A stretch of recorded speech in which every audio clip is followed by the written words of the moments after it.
Hi, I'm Professor Harry Porter. Welcome to a series of videos on the theory of computation. Before we get started, I want to talk a little bit about knowledge or background information that you should already have. So in this video, I'm going to go over some of the prerequisites for understanding the other videos in this series. In these videos, we'll talk about sets quite a bit. So I'm going to talk about some of the notation we're going to use, and hopefully this will be sort of a reminder of what these things mean. If you encounter anything in this particular video that you don't really understand, then you're probably going to have some difficulties with some of the subsequent videos. So you may want to review the material from a previous course or wherever you've learned it as necessary before you attempt all the videos in this series. But in any case, you should be familiar with sets. We'll use a fancy n like this to indicate the set of natural numbers. These are the positive integers starting with 1. This is, of course, an infinite set. From time to time, we'll talk about negative numbers, and we can use a fancy z like this to represent all of the integers. We'll use this symbol, a 0 with a slash through it, to indicate the empty set. And sometimes I'll also use a pair of braces to indicate a set that has 0 elements. Of course, with sets, we have set operations. We can perform union on the sets, we can intersect sets, and we can take a set and ask what's not in the set. Of course, this presumes that we have some sort of a universe of elements so that we can identify those things that might be in the set but that aren't. And the cross here looks a little bit like an X, is used for the cross product, and it forms, in this case, a pair of things drawn from set S and from set T. For example, if we take n cross n, we're talking about two natural numbers. Okay, we're talking a pair of integers, I and j, such that both I and j are greater than 1. And we'll see this sort of notation quite a bit. A brace and an element in schematic form, and then a vertical bar, and then additional constraints on what it means to be an element. So any pair with two elements in it will be in this set as long as the first element is greater than or equal to 1 and the second element is greater than or equal to 1. So we'll see tuples like this. For example, here's a tuple. The first element's a natural number 4. The second element is some symbol. We'll also talk about sequences of symbols. If we've got a set, we can ask about the set of subsets. That's the power set.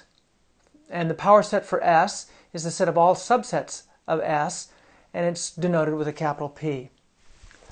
And also when talking about sets, we can use Venn diagrams. So this Venn diagram shows the intersection of two sets. You should be familiar with functional notation, such as f of x equals y. Functions take elements from one set and map them into another set. The from set is called the domain set, and the to set is called the range set. So f takes a value in the domain, such as x, and yields a value in the range, such as y. Now in this case, the function f only takes one argument, so it's called a unary function. Okay, and other functions might take two arguments or more arguments. So we can talk about unary functions like f that take one argument, binary functions that take two arguments like g, and k-ary arguments like h, which take several arguments. In this case, the arity of h is 4. Sometimes we use the prefix notation like this for functions, and sometimes we use prefix or infix notation. So here's an example. The negation operation, minus a, is a typical function that uses prefix notation, and our typical example of infix notation is the addition operator, so we write a plus b. Now I said the domain was the from set. In the case of binary or k-ary functions, the domain is a set of tuples. So in the case of a binary relation like G, it might take, well, perhaps two natural numbers, two positive integers. So we say that the domain is n cross n, meaning it takes two arguments and yields a single natural number. Now, in this case, the range is a natural number, but another case is when the range is the Boolean set of true or false. And in that case, the function is called a predicate. So any predicate, or any function that takes an argument from the domain and maps it to true or false is called a predicate. And we can talk about predicates that take one argument, and those we call properties, and predicates that take many arguments, more than one, and those we call relations. So a property is something, it's a function that can be applied to any single object and yields true or false. An example would be the isOdd property, and that can be applied to any integer. And in this case, odd, when applied to the number 4, is false, but when applied to the number 5, for example, would be true. So odd is a property of numbers, and some numbers have this property, like 5 has the property, but 4 doesn't. So this is a property is a predicate that takes one argument and has a range of true or false. A relation is a predicate that takes several arguments, and most relations that we're concerned with are binary relations, and they take two arguments. And an example of that would be the less than relation. If we write it in functional notation, it would look like this, but we'd be more likely to write it in infix notation, and it would look like x is less than y, like this. Now, relations can have properties of being reflexive, symmetric, or transitive. A reflexive relation is one where every element is related to itself. For example, equal is reflexive. X is always equal to itself. A relation that is irreflexive is one where every element is not related to itself. So this x is not related to itself for all x. That's irreflexive. Symmetric properties are those where if an element is related to another element, it implies that it goes in the other direction. So, for example, equals is symmetric. Okay, x equals y implies that y is equal to x. But less than is not symmetric. So, for example, if x is less than y, it does not imply that y is less than x. We also use the term asymmetric for those relations that are not symmetric.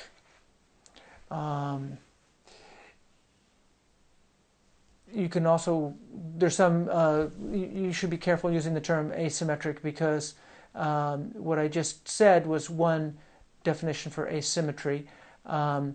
Another definition would be that if x is not related to y, x is related to y, and it implies that y is not related to x. So just focus on whether symmetry holds or not. There's also the transitive relation. If x is related to y and y is related to z, then if this relation is transitive, it implies that x is related to z. And less than is transitive. If x is less than y and y is less than z, it implies that x is less than z. In this series of videos, we'll be looking at a lot of graphs. A graph consists of a bunch of vertices, which we'll oftentimes call nodes, and edges that connect them. So a graph is just a set of vertices and edges. Sometimes the edges will be directed, as in this example. So this is a directed graph here. And sometimes the edges will be undirected. And this is an example of an undirected graph. Sometimes we'll label the nodes. In this example, we're labeling nodes with numbers 1, 2, and 3, and so on. And in other cases, we will not label the nodes. So here's an example with unlabeled nodes. Likewise, sometimes we'll label the edges, and sometimes we won't. So here, in the graph on the left, the edges happen to be labeled. The graph on the right, the edges happen not to be labeled. We can also talk about subgraphs. For example, here's a graph that has 6 nodes, and we could talk about just the subgraph consisting of, say, nodes 2, 4, and 5, and the edges that are involved with those nodes only, ignoring nodes 1, 3, and 6, as well as the edges that are connected to 1 and to 3 and 6. And so 2, 4, and 5 would be a subgraph of the larger graph.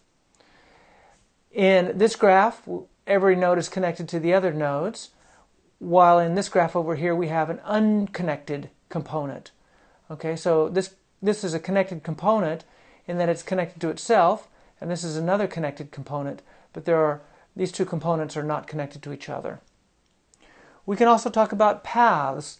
In this graph there's a path from 1 to 5, but there's no path from 1 to 6. In this graph, there's a path from this node to this node.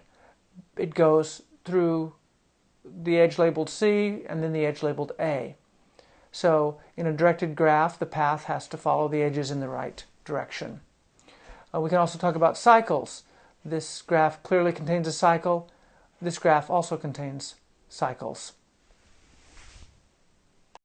With graphs, we may want to talk about how many edges come into a particular node or go out of a particular node.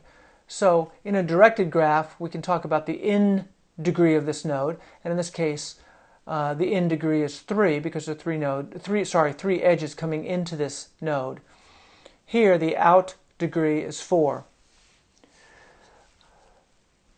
There's also a strong connection between binary relations and directed graphs. And I want to try to make this explicit. Remember, a relation is a function that returns true or false. And if it's a binary function, we have a binary relation. So, for example, the less than relation is a binary relation. We can ask whether A is less than B. Sometimes we'll write the relation using functional notation like this with parentheses. Other times we'll write it with infix notation. Particularly something like less than, we would prefer to use infix notation and say, x is less than 7 or something like that. Now you can see the correspondence.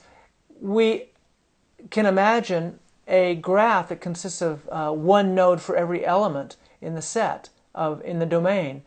So each node in the graph corresponds to an element in the domain, and if the relation holds between two elements, such as R here holding between A and B, then there will be a directed edge in the graph from A to B.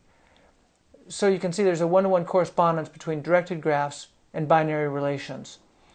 Of course, a directed graph has a finite number of nodes, and some binary relations are true over infinite domains. So perhaps I shouldn't say there's a one-to-one correspondence, because if our domain is infinite, then it's impossible to draw a graph that corresponds to that, because we will assume all of our graphs have only a finite number of nodes. We won't be talking about infinite graphs. Computer scientists always love trees, so a tree is a special sort of a graph. In particular, it's a graph with directed edges. Here I've drawn a sample tree, and you might look at it and say, oh, those edges are not directed edges because I don't see any arrowheads on them. But I've drawn this in such a way that it's oriented, so there is a definite direction. This is the top, and this is the bottom. This is the root up here, and these are the leaves down at the bottom of this diagram. So in a sense, these are directed edges. Implicitly, the arrowhead is on the lower end of each of these lines. So the directed edge goes from a parent to a child. Okay? So what does it mean for a directed graph to be a tree? Some directed graphs are trees, and some directed graphs are not trees. Every tree is a directed graph, and in particular, it has no cycles. Okay? So you can see that this directed graph, you can go down, but you can't go back up. In addition, a tree has a single node that's distinguished as the root node, and it has an n degree, remember the n degree, of 0. No edges are coming into it from above. So this is our root. And we also have leaves, and the leaves have an out degree of 0. They have no edges going out.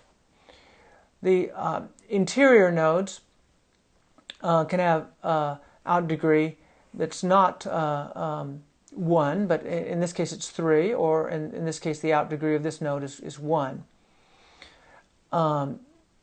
In a strict tree, we allow each node to have exactly one parent, except for the root, which has no parent. So the n degree of all nodes is 1, except for the root, which has an n degree of 0. We also have something called DAGs. This is a directed acyclic graph. And this is shown by this example here. It's very similar to a tree, except we can have multiple roots, and we allow nodes to have multiple parents. So for example, this node here has 2 parents, okay? And this node here has 1 parent. The roots are those nodes that have 0 parents. But notice that in particular that it's acyclic. There are no cycles, which means that we can draw it in an oriented way so that all the edges are going downward, and we have a picture with the roots at the top and the leaves toward the bottom. So this is a directed acyclic graph. And a tree is then a special case of a directed acyclic graph. We're going to be looking a lot at strings. And so we want to be careful how we define strings. Before we define a string, let's begin with our alphabet. So we'll use a capital sigma to symbolize our set of symbols. This is called our alphabet. Here's an example of an alphabet that contains 4 symbols, the letters A, B, C, and D. Our alphabet will always be a finite set, and generally it will be fairly small. For example, it might be 0 and 1, or maybe a few letters like A, B, C, and D. Sometimes we'll have some special characters like pound signs and dots and so on. But in any case, each of these symbols is unique. It's a finite set of symbols that we'll build our strings out of. And now we can define what it means to be a string. A string is a sequence of symbols. Okay, so an ordered list of symbols. It has a first symbol, a last symbol, and in particular it's finite. Okay, so here's an example string made from this alphabet, B, A, C, C, A, D, A. Okay. In particular, each one of these symbols is in order, so we can talk about the first, second, third symbol in the string, as well as the last symbol in the string, because it is a finite sequence. In certain cases, we will talk about infinite strings, but in those cases we'll be very explicit in that we're talking about an infinite sequence of symbols. When we say string, without any special indication, we will always mean a finite sequence of symbols. So from here on out, string means a finite sequence of symbols from our alphabet. Now, strings have length, okay, and in this case our string has a length of 1, 2, 3, 4, 5, 6, 7. And we can also talk about strings with a length of 0. And we'll use this. This is the way I draw the epsilon character, lowercase epsilon. And sometimes the epsilon character is drawn more like this. But this will symbolize an empty string.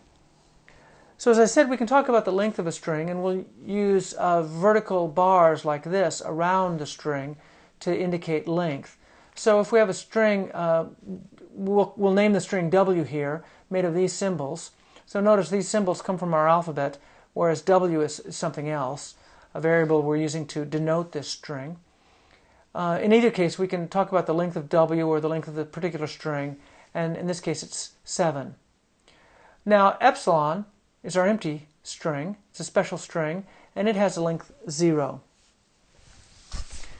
We'll also talk about concatenating two strings. So we'll write two strings next to each other, and that will indicate concatenation, or running the strings into each other. So here's an example. If X is the string BAC, and Y is the string CADA, then when we concatenate these two strings, which we can show as XY, then we get the string BACCADA. Okay, we're just gluing them together in order. We'll also talk about reversing a string, and we use a superscript with an R to indicate reverse. And so here is our string X, BAC. When we reverse it with this sort of a postfix operator, if you will, it turns into the string CAB. So that's the reverse operation on strings. Now we're going to be talking a lot about languages. So here is our definition of what a language is. It's a simple definition. A language is a set of strings over some alphabet. So given the alphabet sigma that we had before, we can look at an example language, L1. In this case, L1 consists of 4 strings. Each of these strings happens to have length 2, but that's just an artifact of this example. And this set happens to be finite. And that's also true of this example, but not other examples. Here's another example language, which we'll call L2. And it consists of an infinite number of strings. And they have different lengths. So AB, AB, AB, AB, AB, AB. We use ... to indicate a continuation of a set where we can assume that we could figure out what the set is. This language also includes our empty string epsilon. So the lengths of the strings in this language are 0, 2, 4, 6, and so on. So a language is nothing more or less than a set of strings. Each string, remember, is finite in length, but the language itself can be infinite. It may be finite, as in the case of L1, but it may be infinite, as in the case of L2. Now remember I mentioned the empty string before, and we had it being a member of language L2. It has length 0, and I also want to make a clear distinction between the empty language and the empty string. The empty string has length 0, and the empty language has size 0. Languages are sets, and so we can denote the empty language as an empty set, either with braces or with our empty set symbol, a 0 with a slash through it. These things are not the same, and it's important that you are very clear that an empty string is a sequence of 0 symbols, whereas an empty language, the empty language, is the set of 0 strings. It's a set, whereas the empty string is a sequence. We can also talk about another language, the language which happens to contain the empty string. So here's L3, and L3 consists of exactly 1 string, and that string is the empty string. The empty string, of course, contains 0 characters, 0 symbols from our alphabet. But nonetheless, this language is not the empty language. It contains a single string. That string is the empty string. Now, how can we describe a language? Well, there are a number of ways we can describe languages, and we'll talk about them in these videos in quite a bit more depth. One way we can define a language or specify a language is by just simply enumerating all the strings that are in the language. Here's an example. This can only work with a finite number of strings, or perhaps you want to be imprecise and use the ... notation. Okay, so we're just basically listing out the elements in the set. We'll also see regular expressions in these videos, and we'll talk a lot more about regular expressions, what they are. But you may have encountered regular expressions before. This regular expression stands for all the strings that begin with a C and then have 0 or more occurrences of AB. So for example, C, AB, AB, AB, followed by either a D or C. So C, AB, AB, AB, D would be described by this regular expression. Also, it might be no occurrences of AB, so it could be C, C would be described by this regular expression. We'll talk a lot more about regular expressions, but this is another way to describe a set of strings. So some languages can be described by regular expressions, but not all languages can be described this way. We'll also talk about context-free grammars, which you may or may not have seen. Some languages can be described by context-free grammars, and context-free grammars are very powerful, but they cannot describe all languages. Here's a brief example of a context-free grammar. I'm not going to bog down here, but you can see we've got a couple of rules. S goes to D, T, D, and T goes to, well, 3 different things, including the empty string. This is a brief, quick example of context-free grammars. That's one way to specify a language. And we can also use set notation. And here we have the set of all things, and then a vertical bar, such that, and then we have some conditions on those things. And so presumably you've seen that sort of notation as well. So these are all different ways we can describe languages, and we'll see other ways as well for describing languages. Let's look at Boolean logic and the notation we associate with the Boolean operators. Here are the Boolean operators that we'll be interested in. And is shown with this upside down V, and OR is shown with the V symbol. Sometimes we call AND conjunction. We talk about conjoining 2 things, this and that. OR is known as disjunction. So the disjunction of X and Y would be X or Y. I can always remember these things because, of course, this looks a little bit like the A in AND, so this one goes with AND. Not is sometimes symbolized with this funny little symbol here. We call this negation. Sometimes we'll also use a horizontal bar over something to indicate negation. Exclusive OR is shown with this symbol as a binary operation. Sometimes we'll talk about equality, either a double-headed arrow or a double-headed double arrow, or sometimes just an equal sign to indicate 2 different expressions have the same Boolean value. And another important Boolean operator is the implication operator, implies.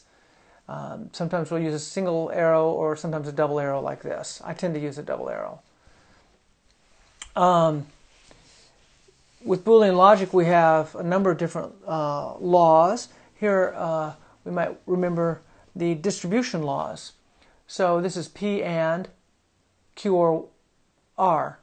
And distributes over OR. So this is equivalent to P and Q or P and R.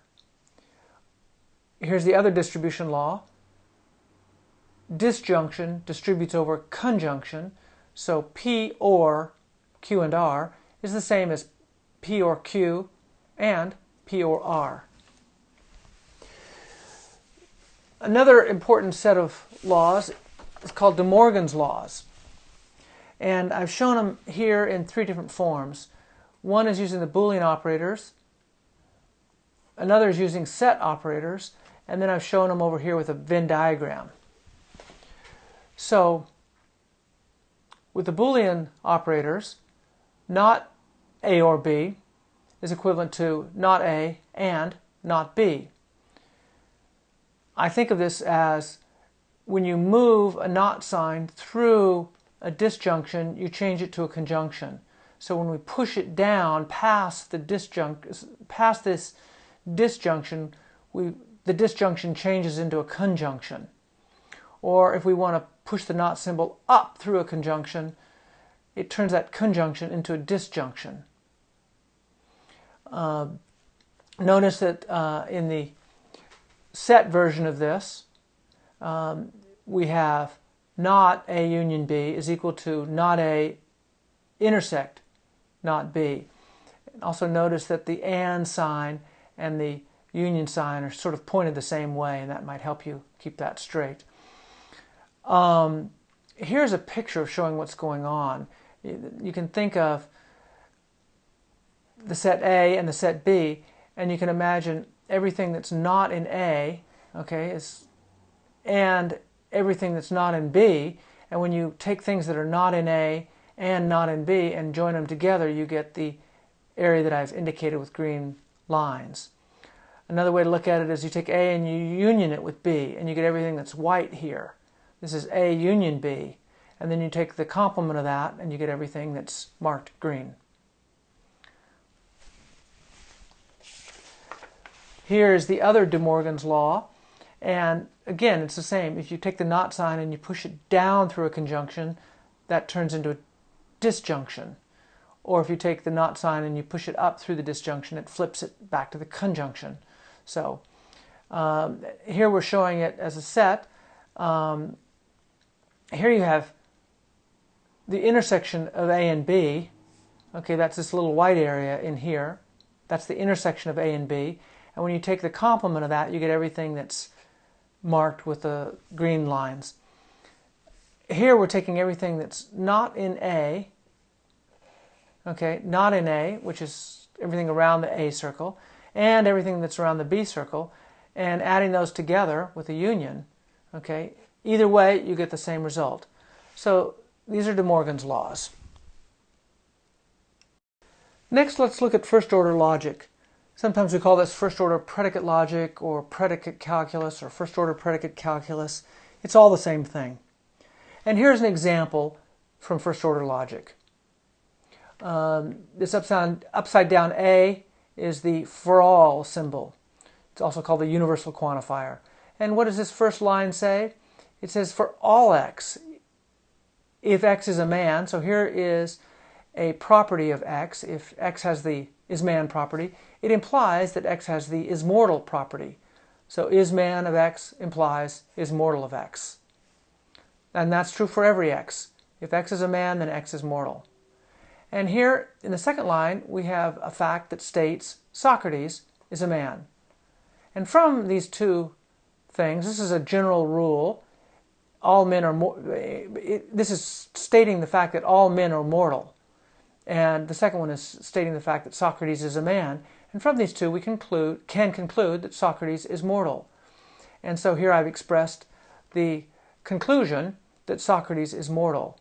And this logical conclusion, which can be drawn from this fact and this other rule, can be done mechanically with computers.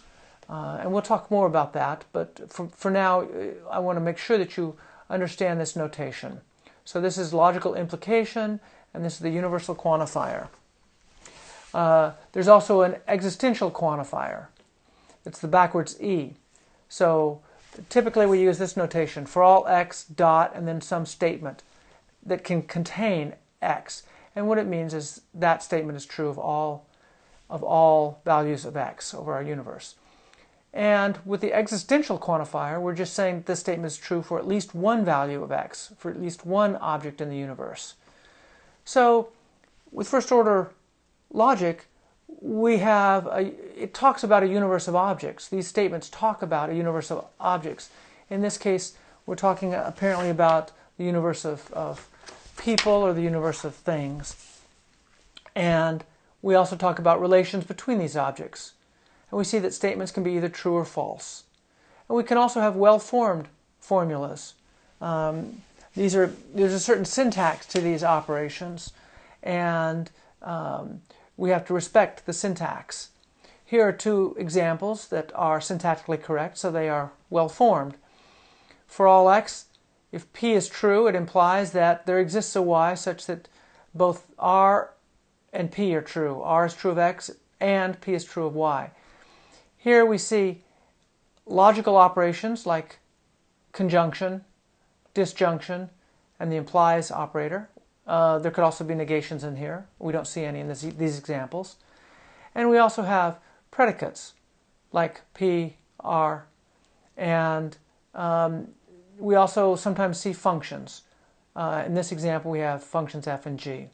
So these are examples of first-order predicate logic statements, and we can express quite a bit with first-order predicate logic. This is essentially a math class, and in any math class we always have definitions, proofs, and theorems. And so I just want to remark that we'll see lots of definitions, And just as a general rule of thumb, focus first on the definitions. If you don't know what the terms mean or what the symbols stand for, then you're not going to get very far. And so it's critical that you understand the definitions, and I try to focus on defining things first. Once we've defined things, we can present theorems. A theorem is a statement of fact that's known to be true. So in math, a theorem is not a theory that may or may not be true. It is, in fact, a statement that may once have been a theory but now is a theorem, meaning it's known to be true. And why do we know it's true? Well, presumably we've proved it's true, and so somewhere there's a proof. What is a proof? Well, it's a mathematical argument. It's an argument. Sometimes it's formal and very precise, and sometimes it's less formal and just a bunch of loose English statements. But in any case, if we're asserting that something is a theorem, that is, we're asserting that something is true, we ought to be providing some sort of a proof or justification of why it's true. Sometimes the proof is very brief and short, and sometimes it's quite complex, and it requires quite a bit of work to understand the proof and believe the proof. We also have lemmas. Sometimes proofs are so large and elaborate that we have to break them into smaller pieces, and those small pieces are often called lemmas. And a lemma is like a theorem in that it's something that's true and it's proved with a proof. But a lemma is not so useful on its own as a final result, but really serves only to be part of a larger proof. So in a large and complex proof, we may have several lemmas that we have to prove separately in isolation. And then once we've proved the lemmas, we can move on to the larger proof of the more important theorem. Once we've proved an important theorem, it may be true that there are other statements that can be derived easily from the theorem. And so these derived statements are generally called corollaries. And sometimes they may require a proof, but oftentimes they are just obvious consequences of the theorem. So corollaries, like lemmas, are also true statements, but they're generally derived from the main theorem. We can also have conjectures. A conjecture is unproven. It may or may not be true. And this is where it gets interesting, when we have conjectures that we don't know the truth of. No one's found a proof of. And we'll, in fact, see some conjectures in this class. In lots of theorems, we have statements that have the form something is true if and only if something else is true. So P if and only if Q. And we tend to abbreviate if and only if with the IFF. And we can write it either with IFF or we can write it with a double-headed arrow like this. It means these things are true at exactly the same time, and they're false at exactly the same time. And in order to prove a statement or theorem that has the if and only if form, we need to prove it in both directions. And we can prove P is true if and only if Q is true by proving that P implies Q and Q implies P. There are two directions. We can call this one the forward direction and this one the reverse direction if we want to, but we have to prove both sides of it. And if we do prove both directions, then we can conclude that P is true if and only if Q is true. There's this other note. Sometimes people say Q implies P, or they write that as P is true if Q, and P is true only if Q. I don't really care for these. I prefer to use just to say P implies Q or Q implies P. There's several different kinds of proofs that we can talk about. We'll see examples of all these. One is a proof by construction, another is a proof by contradiction, and yet another is a proof by induction. So I'm going to talk about proof by construction, proof by contradiction, and proof by induction next. First, proof by construction basically is used for theorems that say such and such exists. For example, there is an X. There is an X such that something or other is true. And one way to show that X exists is to show exactly how to construct or build X, or how to describe X. So that's the construction. We're showing how to build it, how to create it, or how to write it down, or how to identify it. And in that way, we're showing that it exists. You can create it, or write it down, or express it. The next is a proof by contradiction. And here the general form is we're saying something is true. Now, some statement is true. And it can be pretty much any statement, any form of statement. So I've just used P to symbolize any kind of statement. And the way we prove by contradiction is we assume that P is false. And then we do some logical reasoning somehow or other. This may be short or may be rather involved. But we keep doing logical reasoning. This implies that, and so on, using this assumption that P is false, until finally we conclude the truth of something which we already know to be false. And that's our contradiction. Sometimes this is called an absurdity. We might prove that 2 is equal to 3, or something like that. When we get to this point and prove something that we already know to be false, then we've reached our contradiction. And so our proof is complete. Since we assumed P was false and we ended up with a contradiction, we can then conclude that we were wrong in this assumption, and that in fact P must be true. And so we've proved that P is true by contradiction. The third sort of proof is a proof by induction. And a typical theorem that would use a proof by induction would have the form P is true for all such and such, for all X such that. For example, we might have a statement that's true of all integers that are greater than or equal to 0. So we have P is true for, and then the set of integers greater than or equal to 0. And so the way this sort of proof works is that we have 2 steps, or 2 parts to the proof. We have what's called the basis case, and then the inductive step. So the first, and we have to show each, we have to prove each of these 2 steps, and then we can conclude that P is true for all integers. So in this case, we're inducing, or our induction is over the integers starting with 0. So our basis case is for 0. So we need to show that the statement is true for 0. So we show that P is true in the 0 case. If it's true for all X, where X is an integer, then we need to prove it's true for 0, for X equals 0. And so in the first step of this proof, or this sort of proof, we show that P is true for 0.